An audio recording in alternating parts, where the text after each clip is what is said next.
Hola, ¿cómo están? Bueno, les voy a contar un poco los temas que vimos ayer en la última clase del miércoles 30. Arrancamos con todo y todo, las diferencias. Esto lo tienen en la página 30, ¿sí? Em, Primero que nada, se escriben distinto y se usan de formas diferentes también. Todo se escribe las dos veces con O. Todo se escribe primero con U y después con O. Esto es importante y se pronuncian también diferente. Todo, todo. Todo, el que se escribe primero con U y después con O, hace referencia a la totalidad de las cosas. Es decir, no hace referencia dentro de la oración a algo específico, ¿sí? No hay un sustantivo al que haga referencia, ¿ok? Ahora vamos a ver ejemplos. En cambio, todo puede, en principio, puede variar, puede ser todo, todos, toda, todas, es decir, varía en género y en número, ¿sí? Y hace referencia a un sustantivo específico que normalmente está presente en la oración.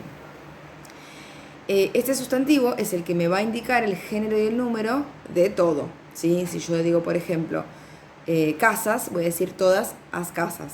Si digo libros, voy a decir todos sus libros. Si digo libro en singular, todo o libro, ¿sí? Eu li todo un libro. Todo, que es el que dije al principio, que es el que se escribe con U, es invariable, no tiene otra forma más que todo, es decir, no tiene plural y no tiene femenino, ¿ok?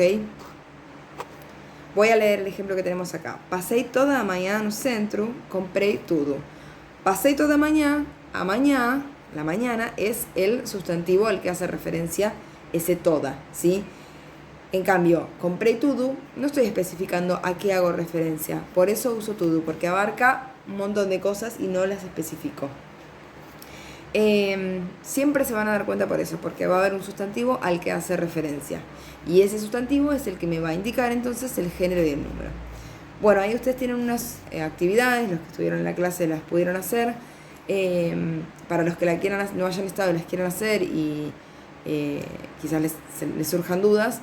En el caso de usar todo, como a continuación viene un sustantivo, ese sustantivo va antecedido por un artículo. Es decir, antes del sustantivo tengo que poner un artículo definido. Us, a, as. En esta actividad específica tenían que completar con todo o con todo y sus variantes, femenino, masculino, plural, singular. Y si lo que correspondía era todo, agregar el artículo correspondiente también, ¿ok? Porque les va a faltar.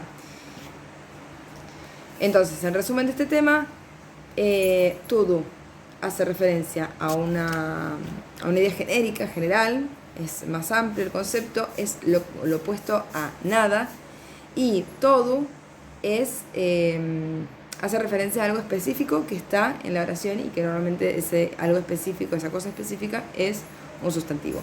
Otro caso que puede haber, que vimos ayer, es que en la oración, a continuación de, si yo les pongo una oración con un espacio para completar y arranca la oración, y después del espacio, en vez de venir un sustantivo, viene un verbo en plural, puede suceder que lo que corresponda sea todos, porque en ese caso funcionaría como un sujeto de la oración.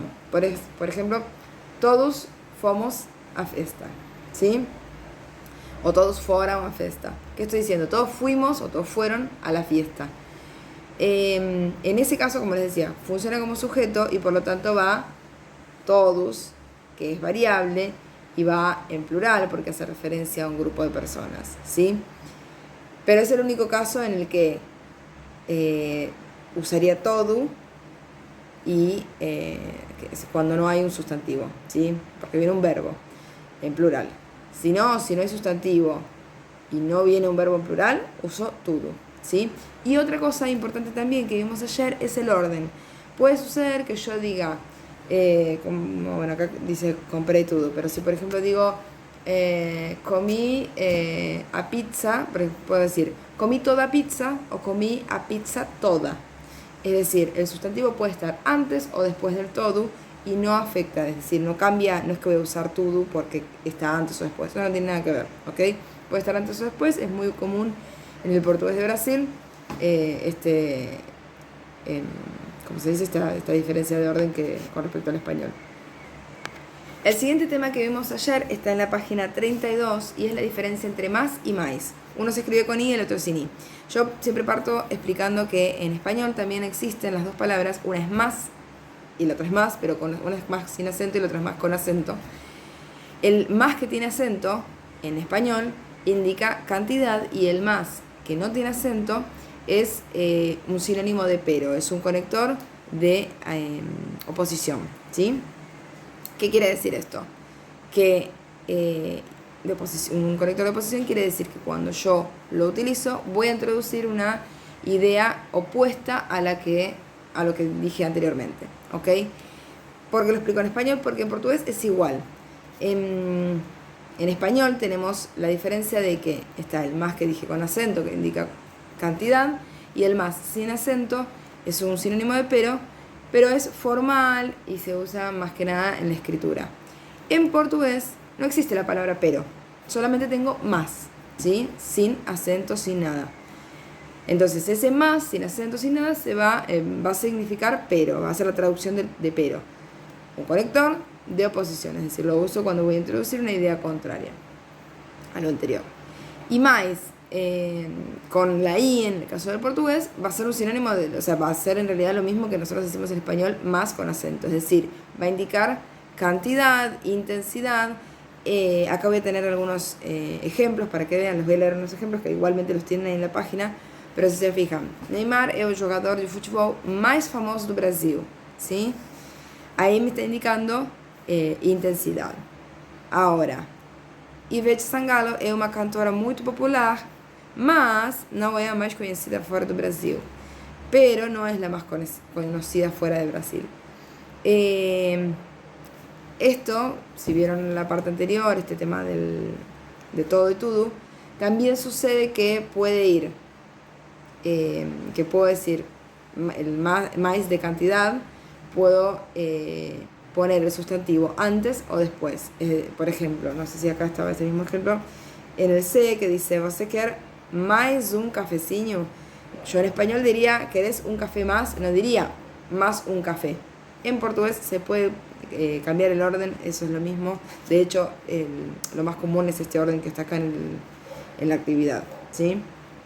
Otra cosa importante es que más, este conector de oposición, en general, no es siempre, acá lo dicen en el cuadernillo como siempre, pero en general va antecedido, es decir, antes de poner el conector, tengo que poner una coma. ¿Sí? Acá me dice, siempre va antecedido por vírgula. Vírgula significa coma, entonces antes de poner más, pongo una coma. ¿Ok? Por último voy a explicarles, en realidad no es por último, falta otro tema más, pero por último en cuanto a temas nuevos. La diferencia entre los conectores, la diferencia de sentido que tienen, las funciones, las diferentes funciones que cumplen y cuál sería la traducción al español. Esto lo tienen en la página 33, ¿sí? Fíjense, algunos conectores. El primero que tenemos es i. Cuidado que es i, ese e, se escribe una e, pero sin acento. Si fuera con acento yo diría e y sería el verbo ser, no sería un conector. Esto sería como cuando decimos en español y, escribimos con y, ¿sí? El siguiente es por eso. La traducción sería por eso. Porque. Porque es lo mismo que en español decimos porque cuando respondemos algo, cuando explicamos algo. No en tanto. No en tanto sería como decir no obstante, ¿sí? Embora. Embora sería como un aunque. Porém. Porém significa sin embargo. Es un sinónimo de más o de pero. Más, que dijimos que es pero. Recuerden, yo estoy hablando en español. Digo pero para explicarles, pero no existe en portugués. Cuando digo sus sinónimos para que entiendan. Além de o além disso. Além de, además de. Y além disso, además de eso. Cuidado que no se usen igual, porque uno es además de y el otro es además de eso. Más también se va a usar en estructuras, ¿vieron cuando en español decimos no solo, supónganse, no solo compré frutas, sino también verduras? Bueno, acabo de decir, no solo compré frutas, mas también vegetais, ¿sí? O não apenas comprei frutas, mas também vegetais. De las dos formas lo puedo decir. Después, en este caso ese más no va a significar pero, sino que va a ser como un sino que, ¿sí? Ese sino que del español, que en este caso no existe, se utiliza más también. En cuanto significa mientras. Y de fato, de hecho, ¿sí? Ahora, una vez que los traducimos, me interesa que sepan para qué se utiliza cada uno. Voy a agruparlos en cuanto a la función. E, além disso, mas também, y esos solitos, esos 4, los voy a usar para agregar una nueva idea. Cuando yo adiciono, vengo hablando de algo y voy a adicionar una nueva idea, agregar una nueva idea, voy a usar e, além disso, mas também, ¿sí? De oposición tenemos no entanto, embora, porém y más. Es decir, de oposición significa que vengo hablando de algo y voy a introducir una idea contraria o opuesta a lo que venía diciendo. Por isso, porque o de fato sirven tanto como conclusión en algunos casos o como conectores explicativos, es decir, explican justamente alguna idea que dije previamente, ¿sí? Y en cuanto indica, es un conector de tiempo, indica el momento en el que estoy realizando alguna actividad. Ahora, otra cosa que hicimos ayer, que fue lo último, les pedí que escriban una rutina. Habíamos visto en la página 28 la rutina, de un personaje. Y la idea era que ustedes practiquen esto, les dije que lo practicaran escribiendo su propia rutina, es decir, las actividades que hacen semanalmente o en día a día, utilizando, en principio podían, guiarse un poco con este texto que estaba en la página 28, pero además, y obviamente usando vocabulario trabajado, verbos en presente del indicativo, contracciones, sobre todo esos dos contenidos me interesa que los practiquen bastante, pero que añadan también los adverbios de frecuencia que habíamos visto en la página 28 y esto de los conectores que vimos recién, ¿sí? Para darle estructura y forma al texto. Una cosa importante que también dijimos ayer es que cuando yo escribo una rutina trato de mantener un orden lógico y cronológico, es decir, no arranco diciendo que empiezo mi día a las 6 de la mañana y que ceno, ¿sí? Porque no tendría sentido. Tengo que ir contando el día a día de manera ordenada. Puedo contar que generalmente todos los días algo, porque a veces hacemos, todos los días son bastante parecidos, entonces podemos decir, todos los días hago determinadas actividades y especificar qué días hago otras actividades diferentes, ¿sí? En la página 29 tenían las comidas y el verbo que se usa para indicar cada comida, tomar un café de mañana, almorzar, lanchar, jantar, entonces eso también lo utilizaban. Habíamos visto las horas, entonces podían escribir las horas en número directamente para indicar el horario, para organizar también eso. Y lo que sí me interesaba es esto de los verbos en presente del indicativo, que lo practiquen así y que no usen estructuras, no usen locuciones verbales. Locuciones verbales, una locución verbal es cuando yo uso dos verbos en vez de uno. Entonces, si yo digo, termino de trabajar y voy a comer, en vez de decir voy a comer, puedo decir y como. Y en vez de decir como tengo las comidas, los nombres de las comidas del día, o los verbos de las comidas del día, puedo directamente decir y janto o termino de trabajar y almoço, ¿sí? Entonces que tengan en cuenta eso de utilizar, de aprovechar cada situación para conjugar los verbos. Las rutinas, si las escriben, genial, porque no las terminé de corregir, ya lo saben algunos, puedo corregirlas en la clase que viene. Bueno, y ahora cuando suba este video voy a subir algunos verbos que vimos ayer en clase que estaban relacionados justamente con las actividades diarias, con la rutina, ¿sí? Entre los verbos que les di ayer y que voy a escribir ahora en Classroom cuando lo suba, hay un par que me interesa que tengan en cuenta algo. Uno es acordar. Acordar es despertar, ¿sí? Pero yo no digo, yo en español diría me despierto, es decir, le agrego el pronombre, ¿sí? Este me es un pronombre. En este caso no voy a agregarlo, no voy a decir jamás me acordo. Directamente eu acordo às 7 da manhã, eu acordo às 6, eu acordo às 10, lo que quieran, pero no me, ¿sí? Levantar sí va con el me. Lo que sucede es que no puedo arrancar la oración diciendo me levanto. O digo eu me levanto, o sea, pongo el eu antes, eu me levanto às 7, o lo pongo después. Si pongo el pronombre después, tengo que unirlo con guión, si no, no. Entonces, si lo pongo después, digo eu levanto-me às 7 da manhã, ¿sí? Deitarse es acostarse y también sucedía lo mismo. Va con el guión, ¿sí? Entonces yo digo eu me deito o eu deito-me, ¿sí? O deito-me directamente, como quiera.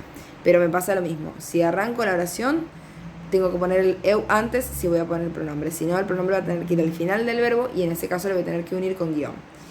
Y por último, otro de los verbos que van a ver ahí, entre esta lista, es arrumar, ajumar. Ajumar significa acomodar, puede ser preparar, ¿sí? Depende de cómo lo use. Puedo usarlo para referirme a vou arrumar eu arrumo minha casa, ¿sí? O vou arrumar minha casa, que quiere decir voy a acomodar mi casa o acomodo mi casa. O eu me arrumo para o trabalho, ¿sí? Yo me preparo para el trabajo, me preparo a mí misma o me arreglo, ¿sí? También puede ser, me arreglo para el trabajo. Entonces, si yo hablo de la casa, digo directamente eu arrumo a casa, no le pongo el pronombre. Si yo me refiero a mí misma, ya sea me voy a preparar a mí o me voy a arreglar, ahí sí voy a decir eu me arrumo, ahí voy a poner el pronombre, o lo puedo poner al revés como dijimos antes. Puedo ponerlo después del verbo y en ese caso lo conectamos con el guión, ¿sí? Eu arrumo-me, ¿ok? Bueno, si tienen dudas me pueden escribir, creo que es todo lo que vimos ayer y ahora voy a armar el otro video.